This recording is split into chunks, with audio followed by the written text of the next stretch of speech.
Versículo 16 nós vamos ler. Graças a Deus. A palavra do Senhor diz assim: quando pensava em compreender isto, fiquei sobremodo perturbado. Vamos ler de novo? Quando pensava em compreender isto, fiquei sobremodo perturbado. Amém. Vamos orar. Vamos fechar os nossos olhos. Vamos curvar a nossa cabeça por um instante. Fala, Senhor, conosco. Fala, Senhor, com cada pessoa aqui nesta manhã. Ministra aos nossos corações o teu querer, a tua vontade. Ensina-nos, ó Deus, pela palavra lida. Traga esta lição, este ensinamento a nós. Abençoe os que me assistem agora, os que ouvem este culto, que sejam alcançados e abençoados por Ti, em nome de Jesus. Amém. E graças a Deus. Vamos aplaudir o Senhor com muita alegria.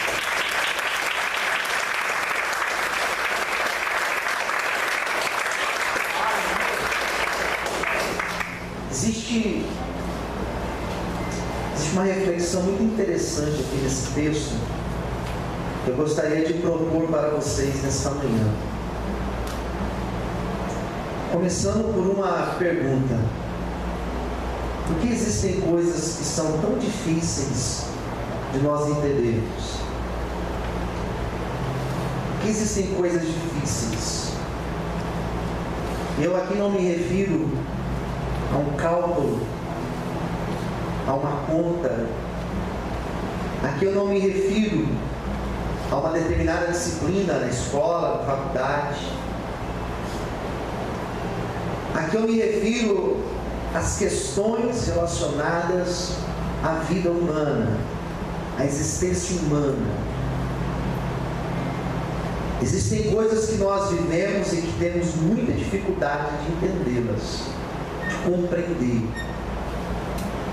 Percebe que o Salmo 73, eu não li inteiro de forma proposital, eu li só um recorte, só uma parte do Salmo, onde mostra o autor dizendo o seguinte: quando pensava em entender, fiquei perturbado. Isso acontece conosco. Às vezes nós tentamos entender alguma coisa, parece que nós ficamos mais perturbados por justamente perceber que não existe uma lógica, uma explicação ou uma resposta para aquilo que nós estamos questionando. No caso do texto, resumindo, quem escreve esse texto foi um autor, um levita chamado Asaf. Talvez você já ouviu falar dele. Asaf era alguém que ficava muito perto de Davi, mas diferente de Davi, que tinha uma função de governar, as funções que Asaf tinha sobre ele eram funções relacionadas ao serviço do templo, ao culto lá no templo, as coisas. Quando eu digo templo, eu estou me referindo à tenda, o lugar onde eles prestavam o seu culto. Ele era um levita. E este Asaf, apesar de ser um homem cheio de Deus, apesar de ser um homem, ele vai compor muitos salmos, ou seja, era um homem que tinha inspiração de Deus na sua vida. Apesar disso, existiam coisas que ele não conseguia entender. Então isso não é somente Asaf. Eu também, tem coisas que eu não entendo, tem coisas que você não entende. E no caso dele, o que ele não estava entendendo, os versículos aqui vão explicar um pouco sobre a sua dificuldade. Ele tinha uma dificuldade de ver o ímpio no seu caminho prosperando, o ímpio no seu caminho sendo bem sucedido, o ímpio, a pessoa sem Deus, com uma vida muito confortável, o ímpio tendo na sua vida tranquilidade, paz de espírito. E ele olhava para a sua realidade e ele dizia: eu estou aqui na dureza, eu estou aqui na dificuldade, estou aqui na luta. E aquele camarada ali nem serve a Deus, e ele está com a vida melhor do que a minha. Se existe uma coisa que é suicídio, se existe uma coisa que significa autossabotagem, é você começar a se comparar com outras pessoas. Não se compare com ninguém. Você é você. Quem entendeu, diga amém. Asaf cai nessa loucura, se comparar. É impressionante como existem pessoas que elas começam a se comparar. O emprego dele é melhor do que o meu. O casamento dela, o casamento dele é melhor do que o meu. A vida que ele tem é melhor do que a minha. A viagem que aquela pessoa fez, os lugares que aquela pessoa frequenta, as roupas, as marcas das roupas, o carro que aquela pessoa possui, e começa a se comparar. E o problema da comparação é que a pessoa começa a se autodepreciar, ela começa a se diminuir, ela começa a se minimizar, ela começa a olhar para o outro, ela começa a achar que o outro tem uma vida melhor do que a dela, que a dele. Então a comparação, quando você começar a se comparar com alguém que talvez tenha a mesma idade que você, que talvez estudou nos mesmos lugares que você, quando você começar a se comparar, entenda, você está se auto-sabotando. Quem está entendendo, diga amém. Olha para mim, em nome de Jesus. Asaf começou a cometer esse erro. Ele começou a se comparar com o outro. E qual foi a conclusão que ele chegou? Que o outro estava melhor do que ele. Talvez isso já aconteceu com você. Talvez em algum momento você passando ali nas redes sociais, você olhou para a vida de alguém e você falou: está melhor do que eu. Talvez lá no seu trabalho você viu aquela pessoa que entrou junto com você, decolou, e você está aqui. Talvez você estudou com alguém, mesmo curso, a mesma formação, mas a pessoa decolou, você está aqui. Talvez nem exerceu o que você estudou, você exerce. Quando você começa a comparar, você vai entrar em crise. Você vai entrar em crise. E um dos grandes motivos que eu tenho percebido hoje das pessoas se tornarem infelizes na vida, elas não conseguirem enxergar o que elas têm. E ela está sempre querendo que a outra pessoa tenha. Quem está entendendo, diga amém. Isso é razão para muitas pessoas serem infelizes hoje. E por mais que você chegue e tente mostrar o que ela tem, ela fala: não, mas eu queria aquele azul, eu queria aquele verde, aquele lá, mas olha o que você tem. Não, eu queria aquele. Asaf estava assim.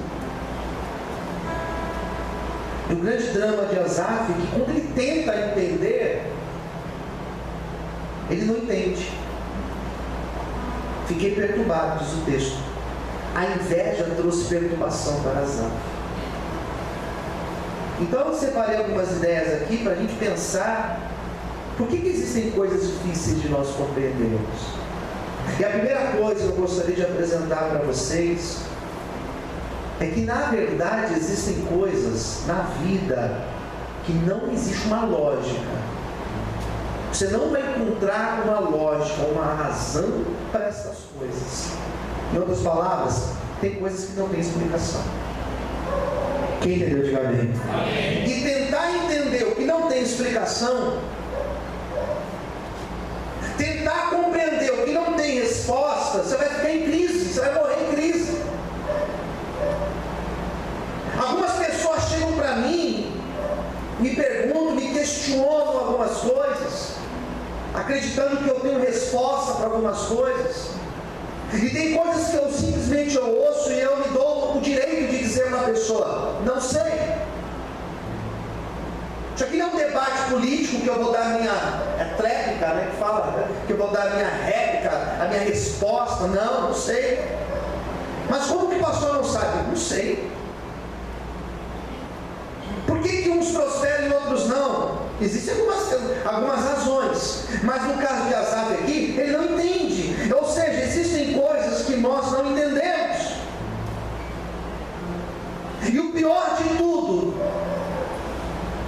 é quando você até entende, mas você não quer aceitar, que também já é um outro problema. Tem uma frase que ficou muito agora, muito em evidência. Como que é a frase? Como que é? O pessoal que votou no Bolsonaro colocou, aceita que dói menos. Aceita que... O que significa isso?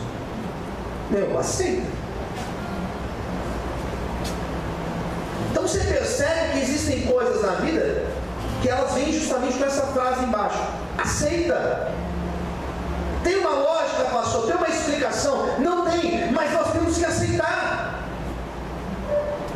Eu não estou tentando fazer você se tornar uma pessoa conformada. Longe de mim fazer isso, porque eu não sou conformado. Mas existem coisas que nós temos que aceitar. Tem alguém dentro de um caixão morto, aceita. Você vai fazer o quê? A pessoa chegou para você e falou assim: eu não quero mais ficar com você. Aceita. Você vai fazer o quê? Não, eu vou lutar, eu vou. Aceita. Teve coisas que você perdeu. Aceita, você perdeu. Você não vai ganhar todas. Quem está entendendo? Diga amém. Aceita. Tem uma oportunidade que passou. Você está chorando ainda? Foi quando? 1900 e... Aceita, passou. Você não vai voltar mais. Mas se eu tivesse dito sim, se eu tivesse permanecido naquela empresa, se eu tivesse insistido mais, você não ficou? Não. Dá para voltar? Não dá. Então aceita. Aprenda a conviver com isso. O problema é que às vezes a pessoa está aqui, vivendo o dia de hoje, mas ainda ela está presa a 5, a 10, a 20 anos atrás, a coisas que perdeu lá atrás, a relacionamentos que teve lá atrás, a situações que viveu lá atrás e não aceitou o rompimento. Mas eu não aceito, pastor. Eu perdi tal coisa, eu não aceito. Mas faz quanto tempo já isso? Faz anos. Você não aceitou ainda? Você está deixando de viver por causa disso? Então, às vezes, a minha função como pastor não é apenas orar por você, mas é te trazer para a realidade, te colocar com os pés no chão e te fazer entender que existem coisas que não tem uma lógica, tem uma razão, elas aconteceram, não tem uma explicação óbvia para isso. Em nome de Jesus, aceita, e Deus vai te dar graça, e Deus vai te dar condições, e Deus vai te dar estrutura, e Deus vai te dar base, e Deus vai te dar chão para pisar, e Deus vai te dar algo sólido para você conseguir superar e viver o dia de hoje de forma agradável e abençoada. Você pode aplaudir a Deus por isso. Aleluia. Glória a Deus.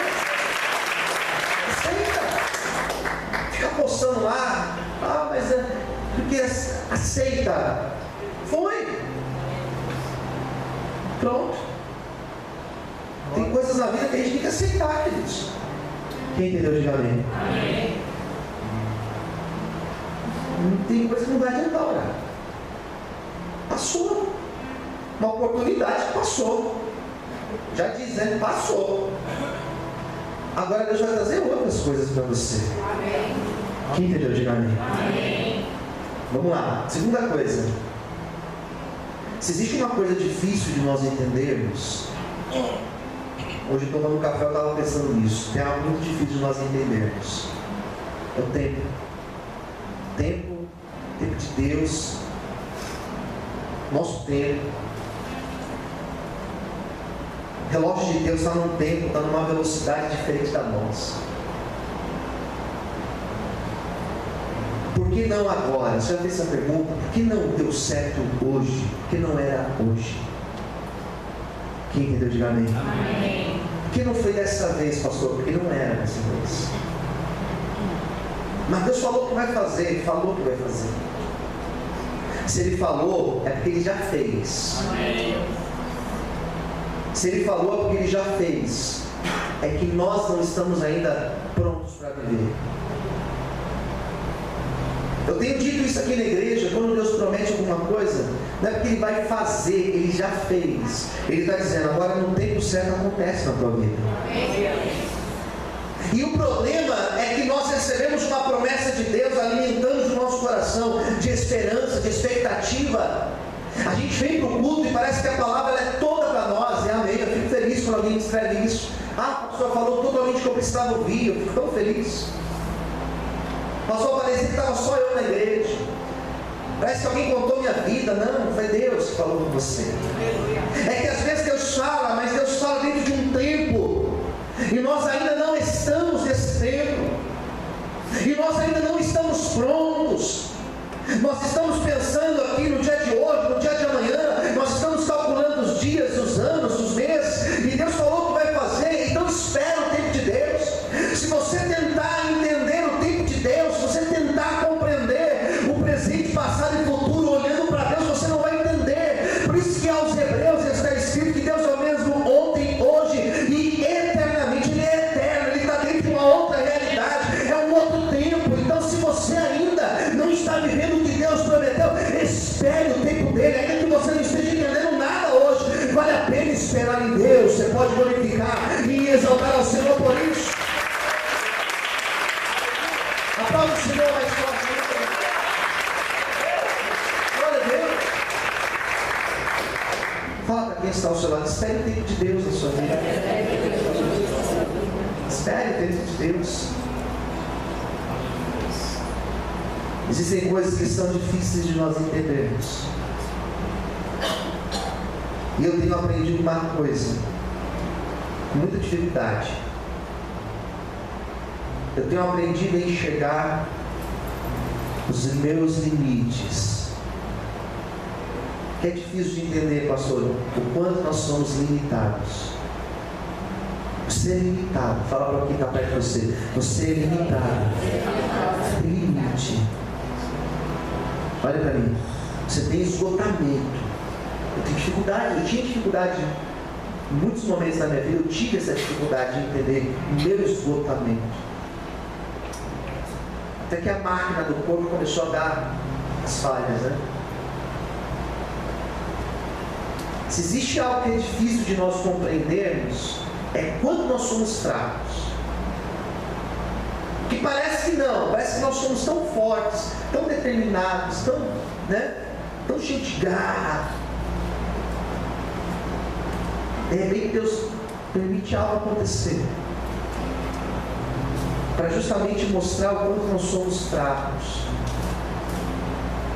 E a fraqueza ela não me deprime. Descobrir que sou fraco não me deprime. Descobrir que sou fraco só me demonstra quanto eu dependo de Deus.